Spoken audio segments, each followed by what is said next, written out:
क्या आपने कभी सोचा है, अगर किसी नबी को अचानक आसमान से एक अजीब सी आवाज पुकारे, तो क्या होता है? हजारों साल पहले एक नबी एक सुनसान घाटी से गुजर रहे थे। तेज हवा, उड़ती रेत और अजीब सी ठंडी खामोशी। अचानक आसमान चीरती हुई एक रहस्यमयी आवाज गूंजती है। ऐ मेरे बंदे, क्या तुम सच में अपनी किस्मत जानना चाहते हो?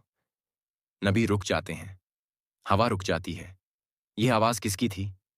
फरिश्ते की, किसी जिन्न की, या कोई इम्तिहान? नबी ने हिम्मत करके जवाब दिया, अगर यह मेरे रब का इशारा है तो मैं तैयार हूं। तभी धरती हिलती है, पहाड़ों से रोशनी गिरती है और एक चमकदार पर्दा आकाश से नीचे उतरता है। उस पर्दे से एक आवाज आती है, किस्मत जानने का दावा करने वाले बहुत हैं, लेकिन उसे बदलने की ताकत सिर्फ एक ही के पास है, और वो है अल्लाह। रोशनी तेज होती है, हवा चीखती है और नबी पीछे धकेल दिए जाते हैं जैसे कोई बड़ी ताकत पास से गुजरी हो।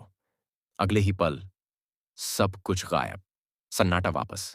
नबी ने आसमान की तरफ देखा और कहा, या अल्लाह, मैं समझ गया। इम्तिहान तेरी तरफ से था, सवाल भी तेरे थे, और जवाब भी तू ही है।